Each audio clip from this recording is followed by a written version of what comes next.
잠언 2장 16절부터 22절까지 제가 읽습니다. 지혜가 또 너를 음녀에게서 말로 호리는 이방 계집에게서 구원하리니 그는 소시의 짝을 버리며 그 하나님의 언약을 잊어버린 자라. 그 집은 사망으로 그 길은 음부로 기울어 졌나니 누구든지 그에게로 가는 자는 돌아오지 못하며 또 생명길을 얻지 못하느니라. 지혜가 너로 선한 자의 길로 행하게 하며 또 의인의 길을 지키게 하리니 대저 정직한 자는 땅에 거하며 완전한 자는 땅에 남아 있으리라. 그러나 악인은 땅에서 끊어지겠고 괴율한 자는 땅에서 뽑히리라. 아멘. 2장 16절부터는 지혜가 다시 등장하고 나와 있으면서 지혜가 주인공으로서 등장합니다.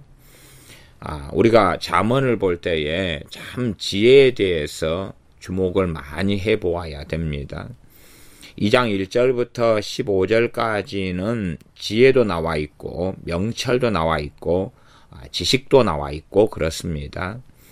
2장 2절에 보면 내 귀를 지혜에 기울이며 내 마음을 명철에 두며 지식을 불러 구하며 명철을 얻으려고 소리를 높이며 지혜, 지식, 명철 또 11절로 가면 근신이 나와 있습니다.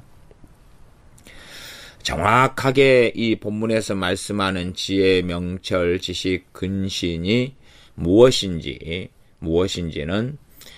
제가 의미적으로는 2장 1절부터 15절의 말씀을 전하면서 나누었으나 그러나 이것이 우리의 삶 속에서 어떻게 내가 얻으며 어떤 것을 이것이라 말하는가 이렇게 정확하게 설명하고 말씀드리기는 사실상 아주 어렵습니다. 또한 지혜를 계속 성경은 말씀하는데 지혜에 대하여 말씀들에 주목하면서 깊이 있게 최소한 깨달아가는 것이 기본이 되고 알아가는 것이 기본이 되지 지혜란 뭐뭇이다 그래서 아는 것이 아닙니다. 성경에 있는 많은 이 단어들 많은 개념 뜻에 대하여서 사람들은 이것은 이거다 그렇게 정의를 내리려고 하면서부터 잘못되고 어그러진 길을 걸어갑니다. 사랑이란 뭐다? 그럼 사랑이란 뭐다? 그럼 어떻게 정의 내리실랍니까? 부부간의 사랑을 한마디로 말해서 뭐라고 말하렵니까? 우정을 한마디로 말해서 뭐라고 말하렵니까? 부모가 자식을 사랑하는 것을 한마디로 뭐라고 정의 내리렵니까? 그런 것이 제대로 되지 않는데 사람들은 꼭 그것을 뭔가가 되는 것처럼 그렇게 생각하고 믿기를 좋아합니다. 제가 신학대학원 다닐 때 선교학 강의를 들었는데 선교학 박사 되시는 교수님께서 한 학기 내내 선교학 강의 시간에 선교란 무엇인가 그것만 가지고 한 학기 내내 말씀하시다가 마시더라고요.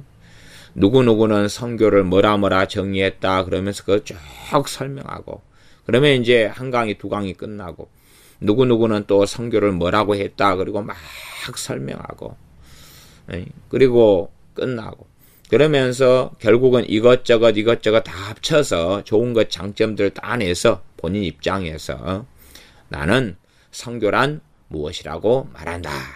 그리고 그런 의미는 뭐라 이렇게 하면서 이 한 학기의 강의가 다 끝납니다.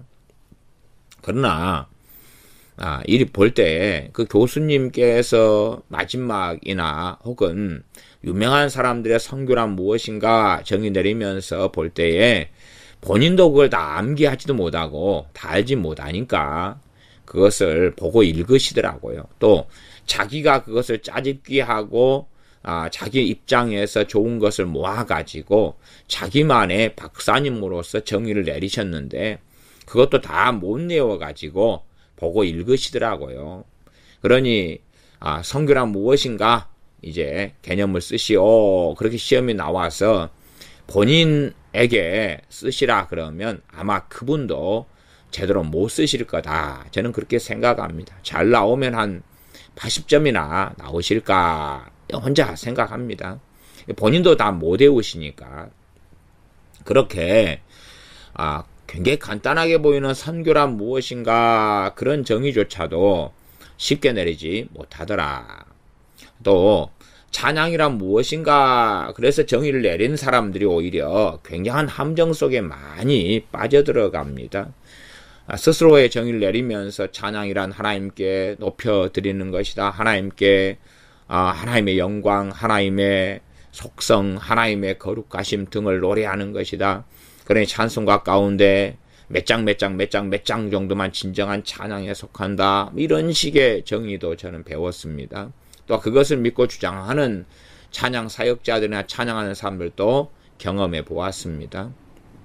그러나 우리가 아시다시피 전통적으로 찬송으로 사용되는 것은 시편입니다. 시편 1편부터 150편까지가 되지요. 그렇다면 1편부터 150편까지에는 참 다양한 내용이 나왔습니다. 본인의 경험도 있고 간증도 있고 하나님께서 하신 메시지도 있고 또한 자기 스스로 하는 말도 있습니다. 내 영혼아 어찌하여 낭망하여 하는고 너는 하나님만 바라라 이런 것도 있어요. 그렇게 150편을 포괄할 만한 찬양의 개념인가? 사실은 150편을 포괄할 만한 찬양의 개념을 어떻게 말할 수가 있겠습니까? 내 스스로 찬양은 뭐다라고 말하면서 도끼로 발등을 찍는 것처럼 자기 함정 속에 빠져들어가는 사람들 저는 알고 있습니다. 그런 것처럼 지혜란 무엇인가 그렇게 말씀드리기는 어렵습니다. 하지만 결론적으로는 지혜를 얻어야 되고 지혜를 받아야 됩니다. 나아가서 이 지혜를 일단은 제가 볼 때는 크게 두 가지로 여러분들이 이해하시면 좋겠습니다. 첫째는 말씀 그대로 2장 6절로 가면 대저 여호와는 지혜를 주시며 지식과 명철을 그 입에서 내심이며 여호와 하나님께로부터 나오는 지혜, 여호와 하나님께로부터 나오는 지혜. 그 지혜에 그 다음 두 번째는 고린도전서 1장 말씀에 주님께서는 우리에게 지혜가 되셨다 말씀하지요. 어른이 한 걸음 나아가서 참된 지혜 되신 우리 주 예수 그리스도, 지혜 되시는 주 예수 그리스도. 그래서 1장으로 돌아가면 1장 20절에 지혜께서 길거리에서 부르며 광장의 소리를 높인다. 지혜께서 말씀하시는 게 나옵니다. 22절에 보면 너희 어리석은 자들은 어리석음을 좋아하며 책망하면서 지혜께서 하시는 말씀 23절에 나의 책망을 듣고 돌이키라. 보라 내가 나의 신을 너희에게 부어주며 나의 말을 너희에게 보이리라. 하나님께서 화자가 돼서 말씀하시는 것이면 우리의 이해로서는 대강 자주 볼 수 있는 것입니다.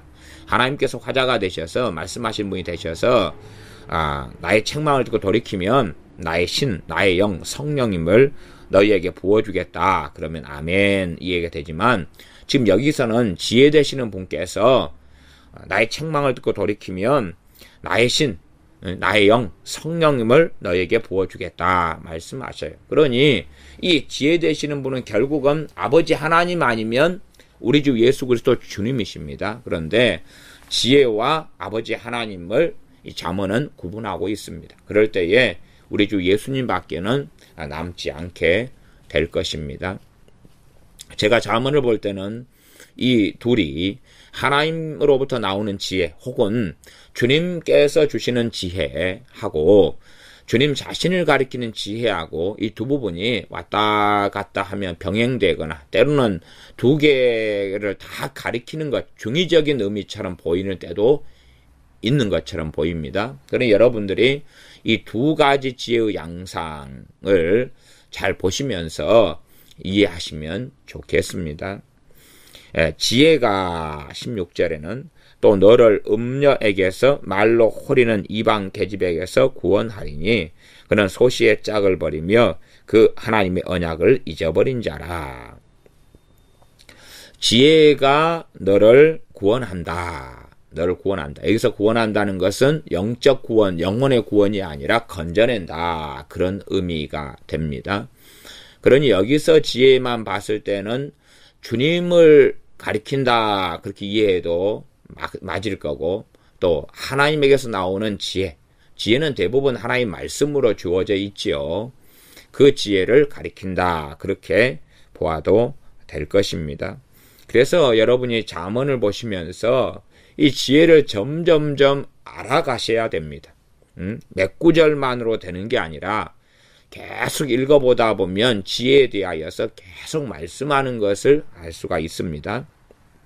일단은 3장으로 건너가 보겠습니다. 3장 13절부터 좀 보고 이 지혜에 대하여 지금 2장이니까 2장에서 조금 몇 장까지만 좀 살짝 살펴보겠습니다. 3장 13절 지혜를 얻는 자와 명철을 얻은 자는 복이 있나니 이는 지혜를 얻는 것이 은을 얻는 것보다 낫고 그 이익이 정금보다 낫다. 지혜는 진주보다 귀하니 너의 사모하는 모든 것으로 이에 비교할 수 없도다. 16절 그 우편손 지혜지요. 지혜 우편손에는 장수가 있고 그 좌편손에는 부귀가 있다.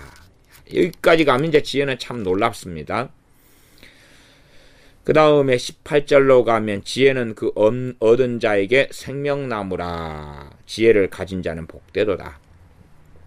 생명나무라. 지혜는 그 얻은 자에게 생명나무라. 생명을 주는 나무가 지혜다.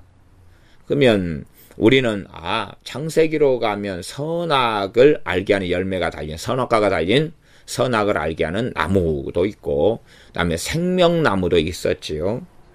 그러죠. 그래서 이 생명나무 그러면은 일단은 이 생명나무가 예표한 것은 당연히 우리 주님에 대한 예표였다는 것을 이해할 수가 있겠습니다. 근데 이 지혜는 없는 자에게 생명나무라 그러니 이 지혜는 첫째는 무조건 차별성을 가집니다. 세상의 지혜하고는 차별성을 가지죠. 세상에 우리가 직장, 직업, 기술 등에 대한 지혜하고는 다르다. 그런 말이지요. 19절로 가니까 여호와께서는 지혜로 땅을 세우셨으며 명철로 하늘을 굳게 펴셨고 그 지식으로 해양이 갈라지게 하셨으며 공중에서 이슬이 내리게 하셨느니라. 여기도 지혜, 명철, 지식 이렇게 잠언 2장처럼 이 세 가지가 등장하고 그 다음에 근신도 21절로 가면 등장합니다. 이것들을 정확하게 뭐다 그렇게는 말 못하고 기본적인 의미야 제가 잠언 2장에서 설명을 드렸습니다만은 그러나 그러한 것은 기본적인 이해로 가지지만 이것이 말씀의 문맥상 무엇인가는 시간이 흘러가면서 깨우쳐져야 되는 것이지 말씀을 가지고 깨우쳐져야 되는 것이지 애워서 끝난다 그러면 그 말씀에 대한 것이 계속 이어질 필요가 없겠지요. 사람들은 자기만으로 자꾸만 개념 정의화를 하려고 하면서 함정에 빠지고 문제가 생기게 되는 것을 봅니다. 자 이제 지혜에 대한 이야기를 하고 그리고 4장으로 가보겠습니다. 4장 3절에는 솔로몬이 그렇게 고백합니다. 솔로몬의 아버지라면 다윗 왕이겠지요. 4장 3절에 나도 내 아버지에게 아들이었었으며 내 어머니 보기에 유약한 외아들이었었노라. 아버지가 내게 가르쳐 이르기를 이제 이건 기본적으로 다윗의 말이라는 것을 알 수가 있겠습니다. 다윗이 솔로몬에게 한 것을 솔로몬이 인용하고 있습니다. 아버지가 내게 가르쳐 이르기를 내 말을 너 마음에 두라 내 명령을 지키라 그리하면 살리라. 그러면서 내 말이 다 하나님께로부터 온 말씀이고 메시지였지요. 5절 지혜를 얻으며 명철을 얻으라. 내 입의 말을 잊지 말며 어기지 말라. 솔로몬 이전에 이미 다윗도 이 지혜와 명철을 계속하여 이야기해 왔다는 것을 알 수 있습니다. 6절 지혜를 버리지 말라. 그가 너를 보호하리라. 그를 사랑하라. 그가 너를 지키리라. 지금 이것을 어떤 신학자들은 의인화법으로 자꾸 이해를 한다 그 말이죠. 그러나 제가 볼 때는 이렇게 지혜라고 나왔으면 의인화법이라고 보기 어렵다 그 말이에요. 의인화법이라고 보기 어렵다. 그리고 이제 제가 이 성경을 통해 볼 때 4장 5절을 보면 지혜를 얻으면 명철을 얻으라 그러면은 이 지혜에서 나오는 게 명철이다. 지혜에서 나오는 게 명철이다. 이렇게 저는 성경을 이해하고 봅니다. 제 입장에서는 일단은 좀 넘어가서 본 다음에 다시 돌아와 보겠습니다. 이 잠언 8장으로 가보겠습니다. 잠언 8장입니다. 8장을 본 다음에 다시 좀 돌아와 보죠. 잠언 8장 1절입니다. 잠언 8장 1절. 지혜가 부르지 아니하느냐 명철이 소리를 높이지 아니하느냐. 여기도 의인화법이라고 사람들이 이해합니다만은 저는 이제 단순히 그렇게만 보기는 상당히 어려울 거다. 그렇게 생각하면서 그가 길가의 높은 곳과 사거리에 서며 성문 격과 문 어귀와 여러 출입하는 문에서 불러가로되 사람들아 내가 너희를 부르며 내가 인자들에게 소리를 높이노라. 물론 이 8장 1절은 지혜만 나와 있으면 잠언 1장처럼 이해하기가 좀 쉬우나 그 다음 명철도 소리를 높인다까지 나와 있으니 실상은 이해가 좀 어려운 면이 존재한다. 그까지는 말씀드리면서 그러면서 8장 5절에 어리석은 자들아 너희는 명철할 지니라. 8장 6절 내가 가장 선한 것을 말하리라 내 입술을 열어 정직을 내리라. 이 정도까지 가면 단지 의인화법을 넘어섰다는 것을 우리가 생각해 볼 수밖에 없습니다. 자꾸 의인화법으로 간다. 시적인 표현이다. 이런 식으로 가면 곤란하고 이번은 인격체이고 존재이신 그분이다는 것을 생각할 수가 있습니다. 8장 7절 내 입은 진리를 말하며 내 입술은 악을 미워하느니라. 그러니 정확하게 주님이라는 것을 알 수가 있습니다. 그러면서 이제 지혜가 부리지 아니하느냐 명철소를 높이지 아니하느냐 그렇게 가면 우리가 약간은 난해한 본문이다. 그렇게 뼈다귀다 이해하시면서 더 많은 깨우침을 얻어갈 때에 그것을 크게 미혹되지 않은 상태 혹은 혼미 속이 아니라 명백하게 밝혀서 알게 되어져 가는 길을 얻습니다. 내 입의 말은 8장 8절 다 의로운즉 그 가운데 굽은 것과 패역한 것이 없나니 그러는 것이. 우리가 일반적으로 없는 지혜하고는 양상이 전혀 틀립니다. 우리가 생각하는 지혜하고는 전혀 틀립니다. 전혀 틀려요. 야, 지혜를 얻으면 똑똑해져, 공부를 잘하게 돼, 유능하게 돼, 성공하게 돼, 세상에서 남보다 더 꼬리가 되지 않고 머리가 돼. 그런 방식의 지혜라고 생각하는데 잠언에서 말씀하신 지혜는 다릅니다. 그러니 부모가 자녀한테 지혜를 얻으라고 잠언 좀 읽으라 그러지만 이미 부모들도 잠언 1장부터 31장까지 해서 정말로 지혜가 뭔지에 대한 이 궁구, 연구, 묵상을 전혀 하지 않은 채 착각 속에서 대부분의 이 크리스찬 부모들은 빠져 있다는 것을 알 수가 있습니다. 제가 말씀드린 건 12절인데요. 12절 봐보십시오. 8장 12절에 나 지혜는 명철로 주소를 삼으며 그러잖아요. 이렇게 구분이 되어버립니다. 나 지혜는 명철로 주소를 삼으며. 그러니 지금 지혜가 거주하는 곳이 명철 안에 거주하고 있다. 이렇게도 이제 볼 수가 있네요. 주소는 우리가 어느 살고 있는 것을 주소지라 그러잖아요. 우리가 어디에 살고 있어요. 나는 지금 어디 도시 어느 동에서 몇 번지에서 살고 있습니다. 그것처럼 지혜는 지금 명철로 주소를 삼고, 그러니 지혜가 명철로 써도 얼마든지 나타난다 그런 이야기고, 그 다음에 이 지혜가 지식과 근신을 찾아가지고 얻는다 그래요. 그러니까 지금 본질은 초점은 지금 이 성경이 지혜도 이야기하고 명철도 이야기하고 지식과 근신도 이야기하지만 초점은 지혜가 있는 거예요. 지금 지혜가. 자 8장 14절로 가면 내게는 도략과 참 지식이 있으며 나는 명철이라. 진짜 놀라운 이야기가 나오죠. 지금 지혜 되시는 그분께서 나는 명철이라 그렇게 이야기해버려요. 그럼 다시 8장 1절로 돌아가면 지혜가 부르지 아니하느냐, 명철의 소리를 높이지 아니하느냐. 이분이 사실 지혜이자 명철이신 분이고, 주님의 지혜라 해도, 혹은 지혜 대신 주님께서부터 나오는 게 뭡니까? 명철이라는 이야기. 또 지식과 그리고 근신도 지혜에서 나온다는 것을 알 수가 있습니다. 나는 명철이라. 이 정도 8장까지 가야지만이 좀 더 베일이 벗겨져 가는 것입니다. 그래야지 앞에서 본문만 가지고 이해하려고 그러면 거기에서는 자기 잘못된 해석도 얼마든지 가능하고 잘못된 이해 속에도 들어가며 고정관념 속에 생기니까 우리가 말씀을 이해가 잘 안 되는 부분, 깨우치지 않은 부분은 넘어가야 됩니다. 우리가 성경 읽게 할 때에, 말씀 읽을 때에 이해하려고 애쓰는 것은 사실 별로 좋은 습관이 아닙니다. 그냥 이해가 되어져야 됩니다. 이해가 되어지고 성령의 역사하심으로 말씀이 깨달아져야 되는 거예요. 깨달아지지 않으면 넘어가야 돼요.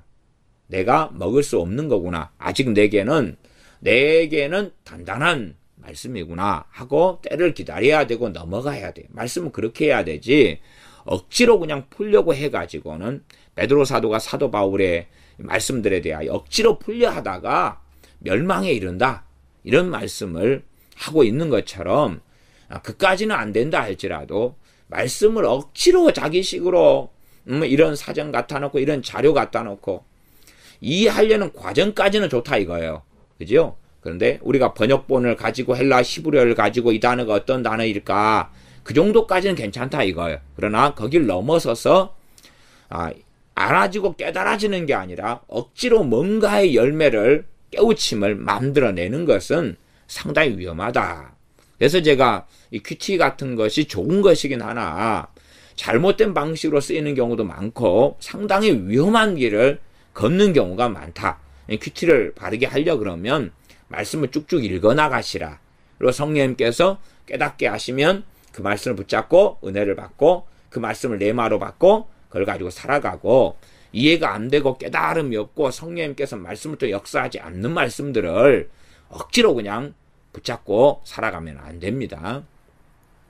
우리가 뼈다귀 해장국집에 가면 뼈다귀 안에 살점이 붙어서 나옵니다. 그러면 살점은 뜯어먹고 뼈다귀는 내려놔야 되죠. 그것을 우리가 그냥 뼈다귀도 먹을 수 있다고 아그작아작 씹어 먹으려다가 보면은 우리 자신의 치아부터 많은 것을 고통스럽게 하고 일그러뜨리고 망가뜨리게 될 것입니다.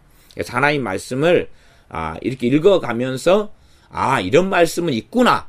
근데 요건 아직은 잘 이해 안 되는구나. 그리고 염두에 두면서 지나가야 되고 그렇게 잠언을 읽다 보면 이 정도 8장 정도 와가지고는 베일이 이제 쫙 벗겨져 가고 열려져 가는 것을 알 수가 있습니다. 8장 15절에 나로 말미암아 왕들이 치리하며 방백들이 공의를 세우며 나로 말미암아 재상과 종교한 자 곧 세상의 모든 재판관들이 다스리느니라. 그러나 세상의 어떤 다스리는 사람 방백들도 다 바르지는 않다 그 말이죠. 근데 그런 사람들 공의를 세울 때는 누구 때문에요? 지혜 때문에 그렇다 그 말이에요. 지혜 때문에. 우리가 성경적으로 8장 17절 18절은 참 하나님에 대해서 우리가 적용하는 말씀입니다. 8장 17절 18절 나를 사랑하는 자들이 나의 사랑을 입으며 이건 의인법이 될 수가 없잖아요. 나의 사랑, 나를 사랑하는 자, 지혜지요. 지혜인 나를 사랑하는 자들이 나의 사랑을 입는다 그래요. 이건 인격을 가지신 분만이 하실 수 있는 말씀이에요.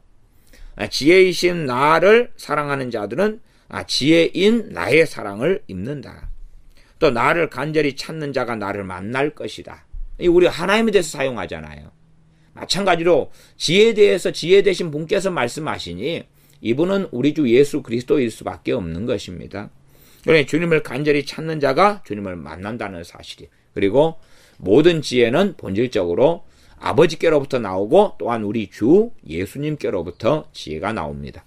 신약성기 신약의 주님이 이 땅에 오셔서 말씀하시기를 이 성경이 곧 내게 말씀하는 거다. 나에 대해서 말씀하는 거라.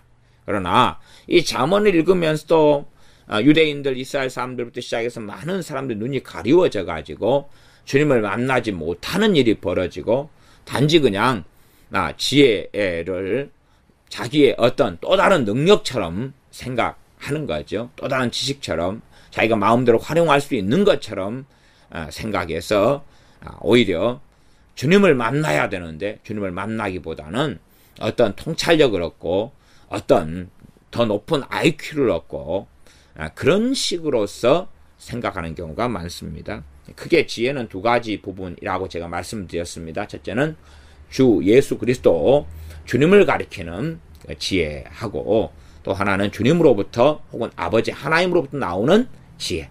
진리의 지식이죠. 진리의 말씀을 이야기하는 그런 지혜까지 우리가 두 가지의 이해를 하면서 살펴보는 것이 좋다. 그렇게 말씀드렸습니다. 다시 18절로 가면 8장 18절 부귀가 내게 있고 장구한 재물과 의도 그러하니라. 의가 누구에게 있습니까? 의는 주님께서 하나님께로부터 난 의가 우리 주님이시잖아요. 또한 주님을 믿는 믿음이 또한 하나님께로부터 난 의예요. 의가 지혜에게 있다고 하면 지혜가 누구겠습니까? 8장 19절 내 열매는 금이나 정금보다 나으며 내 소득은 천은보다 나으니라. 나는 의로운 길로 행하며 공평한 길 가운데로 다니나니 이는 나를 사랑하는 자로 재물을 얻어서 그 곳간에 채우게 하려 함이니라. 그러면서 이제 22절부터 정말 놀라운 말씀을 하고 계셔요. 8장 22절부터. 여기는 이제 조금 맛배기만 보고 다시 2장으로 넘어가겠습니다. 또 그 앞에 4장으로 넘어가야 되겠지요. 여호와께서 그 조화의 시작고 태초에 일하시기 전에 나를 가지셨으며 누굽니까? 주님이시죠. 그래서 우리가 이 주님을 통하여서 이 전 세계를 지었다 라는 것을 알 수가 있습니다. 8장 30절로 가면 그까지만 보겠습니다. 이 8장을 강의하는 게 아니기 때문에요. 내가 그 곁에 있어서 창조자가 되어 날마다 그 기뻐하시는 바가 되었으며 항상 그 앞에서 즐거워하였었으며 그 곁에 서서 지혜께서 창조자가 되셨다 말씀하지요. 창조자는 만드시는 분이죠. 만드시는 분. 이제 이 정도 8장까지 가면 이 지혜는 정말 클라이막스 올라가지요. 야, 누구신가? 베일을 쫙 벗기 시작합니다. 그리고 이제 앞에 지금 우리가 이 4장을 지금 읽고 있었죠.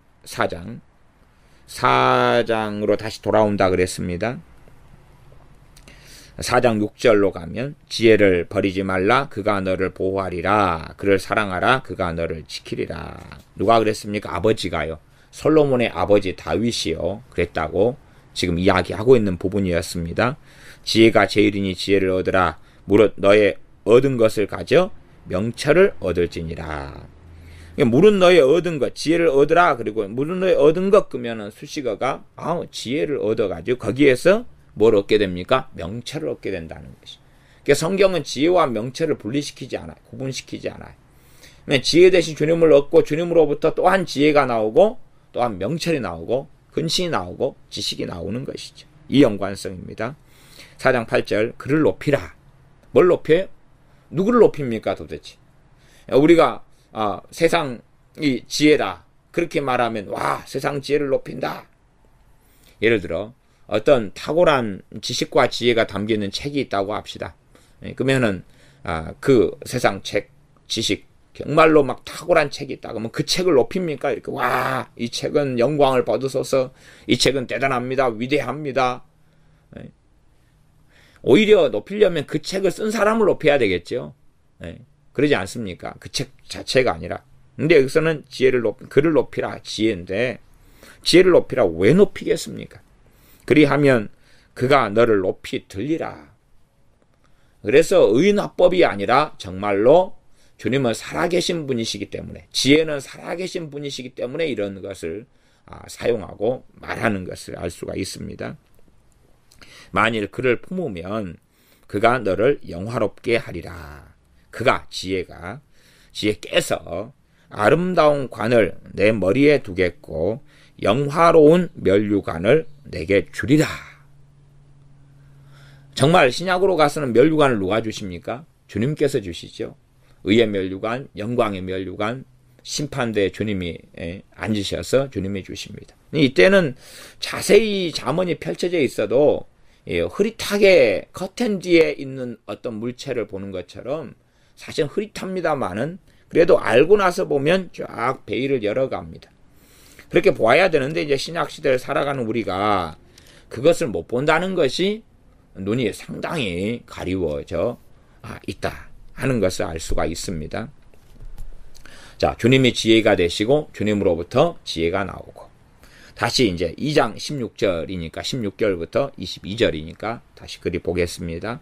2장 16절 그래서 지혜가 그러면은 여기서 두 가지 중의적인 표현이 될 수도 있고 아니면 주님일 수도 있고 혹은 주님으로부터 나오는 지혜 결과론적으로는 같습니다만은 또 아버지 하나님께로부터 나오는 지혜 영원 전부터 우리 주님께서는 아버지로부터 나왔지요. 지혜가 또 너를 음녀에게서 말로 호리는 이방 계집에게서 구원할 것이다. 음녀는 하나님의 신실한 자녀라도 타락을 시킵니다. 심지어 이 말씀을 전하는 통로가 되었던 솔로몬이라 할지라도 이런 일이 벌어지고 말았지요. 바로의 공주에게 혹은 다른 또 여자들에게 넘어가서 이방신을 쫓아서 살아가고 말았습니다. 마찬가지로 단지 남자하고 음녀, 남자하고 말로 호르는 이방 계집만이 아니라 여자하고 그다음 음란한 남자, 여자하고 말로 호리는 이방 남자도 포함되겠습니다. 참 많은 사람들이 사랑이란 명목 속에서 믿는 그리스도인 청춘 남녀들이 안 믿는 사람들을 만납니다. 그러면 그 사람들이 이 여자나 남자를 얻기 위해서 말로 호리지요. 호리는 일반적인 것은 그렇습니다. 야, 너 신앙을 존중해 줄게. 나도 교회 나가 줄게. 나도 예배당에 출입해 줄게. 그렇게 합니다.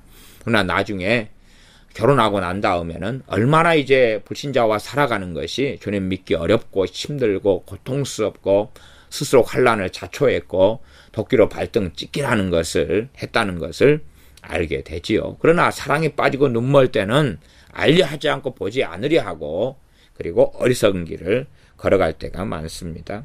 심지어 이 성경 2장 16개에 해당되는 사람하고 결혼했다면 말씀 그대로 그 18절로 가면 그 집은 사망으로 그 길은 음부로 기울어졌나니 누구든지 그에게로 가는 자는 돌아오지 못하며 또 생명길을 얻지 못하느니라. 그런 사람이라면 돌아오지 못하지. 어리석고 교만한 사람은 나는 이런 사람이라도 회개시킬 수 있어. 복음을 전하고 내가 중보기도 하고 그러면 바뀔 거야. 그러나 하나님 말씀은 그걸 이야기하지 않습니다. 그리고 그러한 기도 만능주의에 사로잡혀야 될 문제가 아니에요. 너희가 음녀를 만나거든 그를 위해 중보기도 하라. 그가 변화될 것이다. 그가 말로 호르는 이방 계집을 위하여 만나거든 기도하라. 그에게 불이 떨어지고 성령이 임하셔서 그가 회개하고 변화되며 구원받을 것이다. 그렇게 말씀하지 않는데 사람들은 자기가 믿고 싶은 대로 성경 이리 뜯어붙이고 저리 뜯어붙여서 사람 몸이 있다 그러면 팔을 다리에 붙이고 다리를 엉덩이에 붙이고 하는 것을 좋아합니다만은 주님 앞에 섰을 때는 불의하다, 잘못했다 하는 판결을 받게 될 것입니다. 그래서 이 지혜가 결국은 음녀에게서 말로 호르는 이방 계집에게서 구원할 것이다. 그러면 이 지혜가 주님으로 계시됐다면, 주님으로 이제 첫째는 본다면, 주님과 함께 동행하는 삶을 통하여 주님의 영으로서 누가 역사하십니까? 성령님께서 역사하십니다. 그래서 겉으로 볼 때는 너무 아름답고 화려하고 남자라면 멋진 남자, 또 아름다운 여자. 그렇지만 그런 사람에 대하여 주님께서는 거부하시죠. 성령님께서는 거부하시죠. 어리석은 사람은 이 성령님의 소욕이 나타나는 걸 무시하고 따르지 않지요. 창세 6장에 보면 하나님의 아들들이 사람의 딸들의 아름다움을 보고 취하게 되지. 그 하나님의 아들들은 누구겠습니까? 지금 이 잠언에서 이야기하는 내 아들아 하는 사람들이에요. 하나님의 자녀들을 이야기해요. 하나님 앞에 살아가는 하나님의 자녀들이에요. 하나님 자녀들. 어떤 사람들은 샘족 말이 되는 이야기는 아니에요. 샘족 어쩌고저쩌고 해도 그런 건 혈통적인 이야기를 하는 게 아니라 하나님의 백성, 하나님의 자녀에 대한 이야기를 합니다. 한 걸음 나아가서는요. 정말로 신실하게 하나님을 섬기는 사람들을 하나님의 아들들, 사람의 딸들은 불신자, 말로 호르는 이방 계집들, 이런 사람들이에요. 그러니 그런 사람들, 세상의 가치관, 세상을 사랑하는 사람들, 그러나 외모는 아름답고 화려하고 좋은 사람들과 만나면서 자충수를 두는 것입니다. 도끼로 발등을 찍는 것입니다. 그러니 신앙을 떠나게 되고 하나님을 떠나게 돼요. 세상의 가치관, 세상을 사랑하며 마귀의 통로가 되고 마귀의 자녀가 되는 사람과 함께 먹고 마시고 살며 대화하고 자녀를 낳고 살아가는데 믿음을 지키는 것이 어찌 쉽겠냐 그 말이에요. 가능하지 않죠. 스스로를 과신하는 것입니다. 거꾸로 하나님의 아들들이 사람의 딸들을 취하였다 하는 건 반대로 돌리면 대표성이니까요.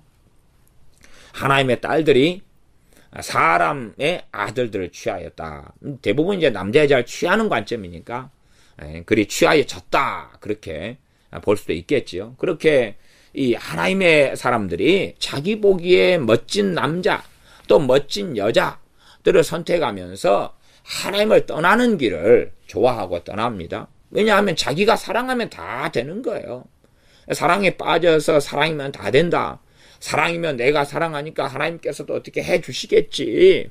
그런 망상에 젖어 들어가 살아갑니다.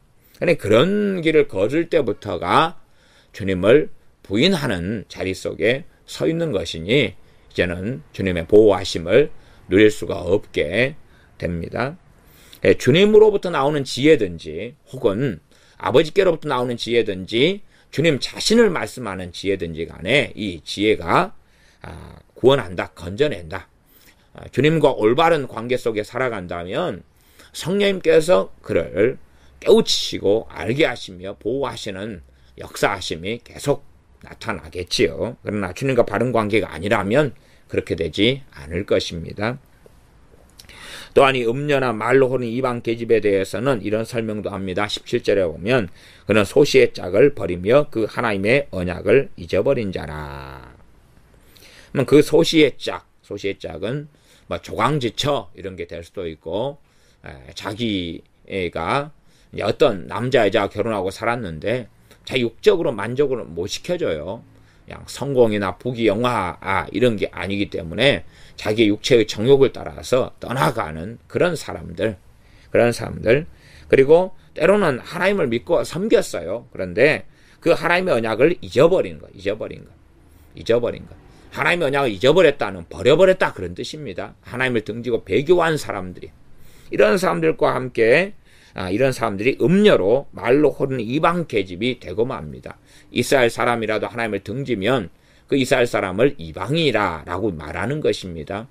표면적 유대인이 다 아니라 이면적 유대인이라야 유대인이라 할지라 말씀하고 있습니다.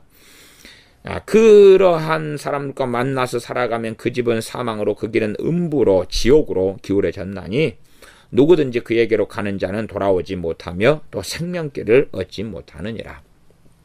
그러니 어떤 특별한 여자, 특별한 남자는 정말로 위험하다 말씀하고 있지요. 요한계시록에서도 우리가 이 자칭 선지자라는 이세벨을 너희가 용납함이니 그러면서 얼마나 엄정한 말씀을 전하고 있습니까? 그러지 야 이세벨을 위해서 중보기도 해라. 그럼 이세벨이 돌아올 것이다. 회개할 것이다. 그가 이세벨이 변화될 것이다. 그런 이야기를 하고 있지 않습니다. 예를 들어 이 도아드라 교회에 주신 말씀인데 제가 요한계시록 2장을 읽어보겠습니다. 2장 20절 그러나 내게 책망할 일이 있노라 자칭 선지자라 하는 여자 이세벨을 내가 용납함이니 이런 사람들 그래서 이런 말로 호리는 이방 계집이나 그 다음에 음녀나 이런 경우가 우상 숭배자들도 포함되고요. 깊이 들어가면요 단지 그냥 단순한 이런 음탕하고 음란한 여자만을 이야기하는 게 아닙니다. 그리고 거짓 선지자들 신약에 와서는 거짓 선지자 이야기를 굉장히 많이 하고 있습니다. 요한계시록 2장 2절에 에베소 교회 하시는 말씀 가운데서도 자칭 사도라 하되 아닌 자들을 시험하여 그 거짓된 것을 너가 드러낸 것과 그러니 성경을 이 2장도 가볍게 볼 때는 남자한테 여자 조심하라는구나 그 정도만 보지요. 그러나 이제 깊이 있게 한 걸음 들어가면 단지 지금 여자에 대한 이야기가 아니구나. 우리가 에베소서에서도 에베소 5장에 보면 남편과 아내에 대한 이야기를 쭉 합니다. 그러면서 이것은 그리스도와 교회에 대해서 말씀하고 있다. 그렇게 놀라운 비밀에 대한 언지를 주고 있습니다. 그것처럼 이제 이 말로 호리는 이방계집 음녀 이런 말씀을 이 잠언의 이것도 핵심 주제 중에 하나입니다. 그러니 근처 조금만 다시 또 돌아가서 살펴보면 계속하게 반복되는 이야기입니다. 이 메시지가 계속하게 반복됩니다. 그러면은 이 잠언 일단 5장으로 가보겠습니다. 5장. 잠언 5장 1절부터 보면 이 음녀 이야기가 나옵니다. 내 아들아 내 지혜에 주의하며 내 명철에 내 귀를 기울여서 그러면서 3절 대저 음녀의 입술은 꿀을 떨어뜨리며 그 입은 기름보다 미끄러우나 나중은 쑥같이 쓰고 두 날 가진 칼같이 날카로우며 그 발은 사지로 내려가며 그 걸음은 음부로 나아가나니. 단지 어떤 음녀. 그래서 우리가 나중에 요한계시록에 나오는 음녀가 누구다. 그래서 음녀로서 특징과 내용을 볼 때는 적그리스도 그리고 일반적으로 많은 음녀의 모습과 모양으로 있는 존재가 가톨릭, 교황이고 로마 가톨릭 천주교라는 것을 많은 하나님의 사람들은 알고 깨닫고 있었고 이것을 전해왔습니다. 그렇게 음녀가 끊임없이 교회 안에 역사하고 일해 왔지요.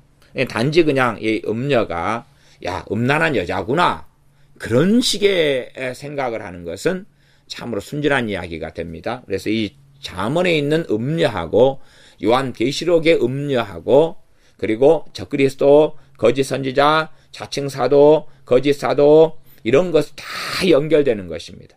그 가운데 실제적인 음녀도 포함되죠. 그러나 대부분이 음란한 여자라 해서 음란한 여자가 나를 멸망수에 빠뜨린다 그런 건 아니죠. 아시다시피 호세아서에 보면 음란한 여자를 취하여서 아내를 삼고 음란한 자녀를 낳으라 그럴 때에 고멜이 선지자 호세아 선지자를 이렇게 음부로 떨어뜨리거나 아니면 사망으로 멸망으로 떨어뜨리지는 못합니다. 그잖아요. 그러니 그런 케이스가 아니구나라는 것을 알 수가 있습니다. 그리고 실제적으로 그 길에 빠지면 못 나오는 게 아니잖아요. 보통 여자들한테 빠져도 나중에 또 남자한테 빠져도 나중에 환난이나 고난 좀 받은 다음에 돌아오죠. 어떤 사람들 또 믿음을 가진 사람들은 아이고 이 여자가 이 남자의 행복을 줄 줄 알았더니 10년 고생한 다음에 사랑도 다 식고 이게 아니구나 배신감만 젖어서 참부여 의지 없어서 손들고 옵니다. 그러잖아요. 그러니 지금 잠언 2장으로 할 때는 그런 경우가 아니다는 걸 알 수가 있는 거예요. 다시 잠언 2장 19절로 가면 누구든지 그에게로 가는 자는 돌아오지 못하며 또 생명길을 얻지 못하느니라. 돌아오지 못한다 그랬는데 일반적으로 남자나 여자에게는 돌아와요. 그러니까 이것이 단지 그냥 그런 여자를 이야기하는 단순한 부분의 음녀가 아니구나. 이게 말하자면 적그리스도의 세력이고 마귀의 사람에게 끌려가는 그런 사람들이구나 하는 것을 우리가 이해할 수가 있겠습니다. 신약에는 미혹하는 자가 세상에 나왔나니 또한 지금도 미혹이 역사하고 있고 그러면서 이단 사이비로 흘러가는 그런 계통이에요. 그래서 특별하지 않은 한은 빠져나올 수 없는 거지요. 다시 이제 5장을 좀 더 보겠습니다. 5장 5절 그 발은 사지로 내려가며 그 걸음은 음부로 나아가나니 그는 생명의 평탄의 길을 찾지 못하며 자기 길이 든든치 못하여도 그것을 깨닫지 못하느니라. 대부분 이 일을 했던 사람들이 거짓 선지자들이고 이스라엘과 유다가 이 거짓 선지자들의 말에 속아 넘어가 살아가면서 참 선지자를 인정하지 않았고 참 선지자를 죽여 왔었습니다.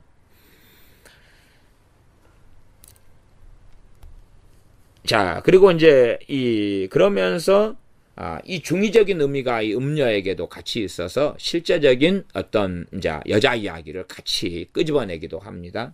그래서 이 극단적으로 가는 것과 그렇지 않는 것의 차이를 왔다 갔다 하면서 함께 살펴보아야 됩니다. 5장 15절로 가면 너는 내 우물에서 물을 마시며 내 섬에서 흐르는 물을 마시라. 이것은 자기 가정, 자기 가족, 자기 아내, 남자로서는 자기 아내를 이야기합니다. 이 자기 아내에 대한 비유거든요. 그래서 자기 아내하고 결혼생활, 부부생활에서 만족하며 그렇게 살아야 한다. 그런 것을 첫 번째로 이야기하는 부분입니다.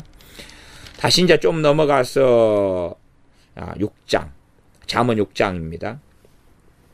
잠언 6장 24절부터가 또 이 음녀에 대한 이야기가 나왔습니다. 24절부터 이것이 너를 지켜서 악한 계집에게 이방 계집의 혀로 호리는 말에 빠지지 않게 하리라. 그렇게 말씀하죠. 내 마음에 그 아름다운 색을 탐하지 말며 그 눈꺼풀에 홀리지 말라. 음료로 인하여 사람이 한 조각 떡만 남게 됨이며 음란한 계집은 귀한 생명을 사냥함이니라. 사람이 불을 품에 품고야 어찌 그 옷이 타지 아니하겠으며 사람이 숯불을 밟고야 어찌 그 발이 되지 아니하겠느냐. 그러면서 남의 아내와 통관하는 자도 이와 같을 것이라. 무릇 그를 만지기만 하는 자도 죄 없게 되지 아니하리라. 그렇게 이제 이 음녀에 대한 이야기로 가면서 그러다 실제적인 또 이야기를 꺼내고 이야기하기 때문에 사람들이 상당히 이 애매모호성을 성경이 가지고 있으면서 중의적인 가지고 있으면서 왔다 갔다 한다는 것을 우리가 이해하면서 다시 신약으로 돌아가서 이 잠언에서 말씀하는 것이 신약에서 무엇과 연관이 있는가, 무엇과 연관이 있는가와 함께 이렇게 살피시는 것이 좋겠습니다. 7장으로 넘어가면 7장 지혜에게 7장 4절에 너는 내 누이라 하며 명철에게 너는 내 친족이라 하라. 그리하면 이것이 너를 지켜서 음녀에게 말로 호르는 이방 계집에게 빠지지 않게 하리라. 내가 내 집 들창으로 살창으로 내어다 보다가 어리석은 자 중에 소년 중에 한 지혜 없는 자를 보았노라. 그가 거리를 지나 음녀의 골목 모퉁이로 가까이 하여 그 집으로 들어가는데. 그러니 에베소 5장에서 남편과 아내 이야기를 해요. 그 남편과 아내는 정확히 남편과 아내 이야기를 정확히 그대로 하고 있는 거예요. 남편은 아내를 사랑하고 또 아내도 남편을 사랑하지만 어떻게 해라 이런 쭉 말씀하면서 마지막에 이것은 비밀인데 그리스도와 교회에 대한 이야기다. 이게 둘 다를 지금 포함한 이야기다 그 말이죠. 그런 것처럼 이 음녀에 대한 이야기도 정확하게 음녀에 대한 이야기를 해가면서 여기에서 이제 이 음녀가 로마 가톨릭, 천주교, 적그리스도, 미혹하는 자들, 이단, 사이비, 거짓 선지자, 거짓 사도들, 이세벨 같은 이런 사람들을 다 포괄적으로 함께 이야기하고 있는 거예요. 함께. 그래서 우리가 에베소 그런 5장 말씀을 통하여서 성경에 하나님께서는 이런 중의적인 의미로서 사용하시고 이 사용하는 부분까지는 밝혀놓고 계시구나. 정확하게는 아니지만 어느 정도까지. 그래서 말씀 이해력이 쭉 더 읽어가면서 더해가야 되지. 우리가 어리석은 사람이 되어져서 한 부분에 치우쳐가지고 이것은 그냥 명백하게 이 부분 단지 그냥 음녀가 음란한 여자거나 이방 말로 흐르는 이방 계집 정도만 이야기한다. 그렇게 생각하시면 안 된다. 그 말입니다. 지금 이것은 지금 사람의 문제 이전에 지금 영적인 문제를 이야기하고 있습니다. 영적인 문제, 진리의 문제를 이야기하고 있기 때문에 19절, 2장 19절로 돌아왔습니다. 누구든지 그에게로 가는 자는 돌아오지 못하며 또 생명길을 얻지 못하느니라. 이게 그냥 음녀나 말로 하는 이방 계집에 갔다가 솔로몬 같은 경우가 어떻게 됐을까? 일반적으로 신학자들이 동의하는 것은 마지막에는 돌아왔을 것이다. 그래서 그게 마지막 때가 저술한 것이 전도서다라고 인정합니다.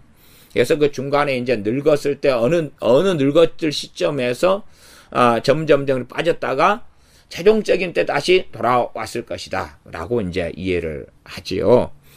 그런 것처럼 그러면은 솔로몬 같은 경우는 누구보다 더 이 말로 흐르는 이방 계집에게 빠지고 음녀에게 빠졌는데 돌아오지요.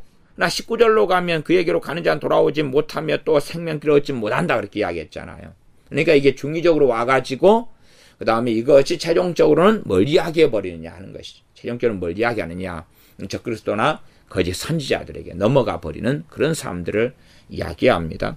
그러나 이제 완전히 가지 않고 막 성령 역사가 있고 은혜가 좀 있고 이런 사람들은 자꾸 그 안에서 신천지에 들어가더라도 그 안에서 자꾸만 성령님께서 아직 하나님의 자녀이기 때문에 역사하시고 막 그러면서 빠져나오도록 역사하시는 그런 사람들이 있습니다. 20절 지혜가 너로 선한 자의 길로 행하게 하며 또 의인의 길을 지키게 하리니. 지금 내가 내 스스로 그리스도인의 삶은 내 힘과 내 스스로 살아가는 삶이 아닙니다. 내 능력으로, 내 의지력으로, 내 결단으로, 결심으로, 내 기도 생활로 살아가는 삶이 아니에요. 주님께서 나를 지키셔야 되는 거고, 성령님께서 나를 붙드시면서 주님께서 진리의 길로 우리 자신을 인도하시며 주님께서 우리를 이끌어 가시는 삶. 그러나 단지 그냥 방임적인 것으로는 그렇게 되지는 않습니다. 그러함에 지혜가 너로 선한 자의 길로 행하게 하며 또 의인의 길을 지키게 한다. 그렇게 말씀할 때에 여기서 단지 그냥 지혜가 아니라 이제 중의적인 의미도 볼 수 있는데 주님으로 보는 것이 좀 더 말씀을 이게 깊이 있게 해석하고 깨닫고 들어가는데 중요하다. 이렇게 생각하면서 주님께서 지혜 되신 주님께서 우리를 하여금 선한 자의 길을 행하게 하신다. 성령님께 누구를 통해 그러십니까? 지혜의 신, 지혜의 영, 지혜의 신으로 성령님이 계시대요. 여호수아에게 모세가 안수함에 지혜의 신이 여호수아에게 임했다 그러는 거예요. 주님에 대하여서 또 성령에 대하여서 다양한 표현들을 많이 사용하지 않습니까? 그럴 때 그때 사용하는 표현 중에 하나가 지혜, 모사 뭐 이런 여호와를 경외하는 신 성령에 대해서 이렇게 표현하고요. 주님에 대해서는 지혜라고 원체 많이 표현되어 있기 때문에 잠언에 대해서도 뒤에서 얼마 전에 잠깐 또 살펴보았던 것처럼 그러니 성경을 내식으로만 지혜로서 내가 가진 개념 있잖아요. 내식으로만 성경을 색안경을 끼고 보면 안 됩니다. 앞에서는 다 이것이 베일을 열지 않기 때문에 이렇게 이렇구나 그러고 지나가면서 앞에 말씀 염두에 두면서 뒷장들로 넘어가야지만이 이것이 점점점 베일이 열리는 거지. 앞에 장에서 내 마음대로 해석해가지고 고정관념을 가져버리면 뒤에 가서는 눈이 닫혀버려요. 오히려 더 어그러지고 문제가 생깁니다. 21절 되죠. 정직한 자는 땅에 거하며 완전한 자는 땅에 남아 있으리라. 그러면 결과적으로 정직한 자, 완전한 자가 누가 되게 하십니까? 지혜가 되게 하시죠. 지혜가 되게 하시죠. 지혜가 선한 자의 길로 행하게 하고 의인의 길을 지켜가지고 그 길을 가게 하니까 결과론적으로 정직한 자가 되고 완전한 자가 되어져 가지요. 그리고 땅에 남고 땅에 거하게 된다. 정직한 자의 의미에 대해서는 기본적으로 2장 1절부터 15절 사이에서 제가 지난 시간에 설명했습니다. 정직이라는 것은 단지 솔직하다는 게 아니라 하나님 앞에서 하나님께서 나를 보시는 것처럼 내가 나를 볼 수 있어야지만이 이제 정직이고, 그러면서 하나님 앞에서 내가 삶을 순전하게 욥처럼 살아가야지 그게 정직한 삶의 길이 됩니다. 22절 그러나 악인은 땅에서 끊어지겠고 괴유한 자는 땅에서 뽑히리라. 악인은 땅에서 끊어질 것이다. 명백하게 정직한 자는 땅에 거하고 악인은 땅에 끊어진다.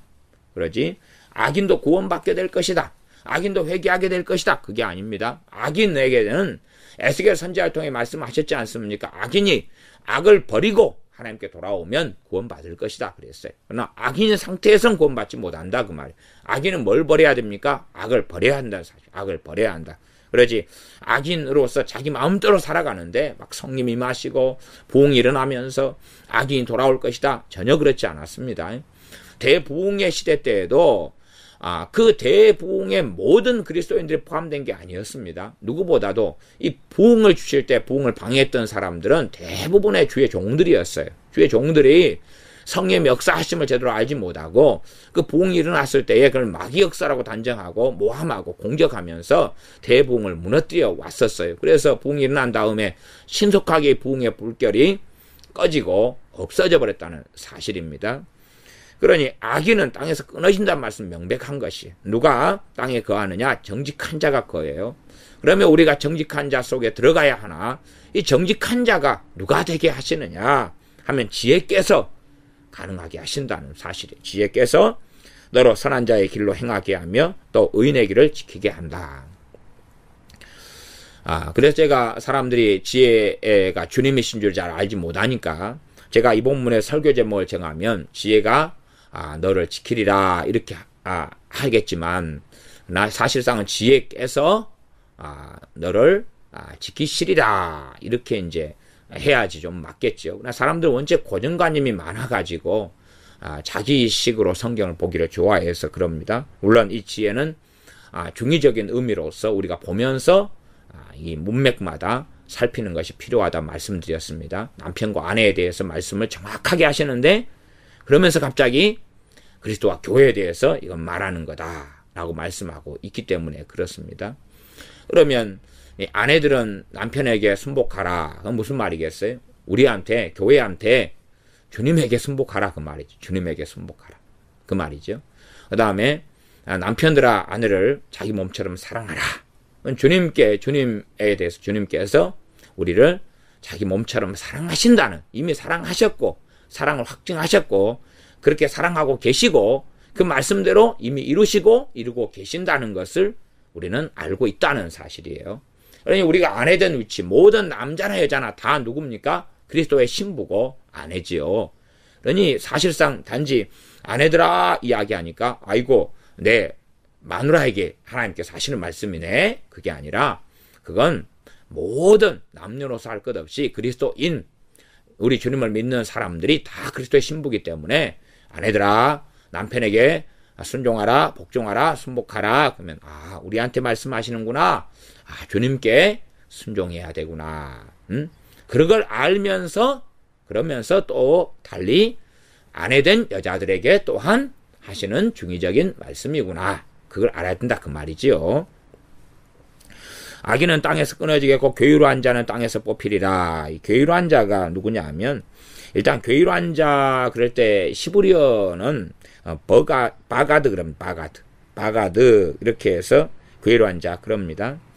괴유로한 자를 요즘에 번역하는 성경들은 몇 가지로 번역하는데 하나 사기꾼 이렇게 번역하고 간사한 자, 개정개혁파는 간사한 자 그랬습니다.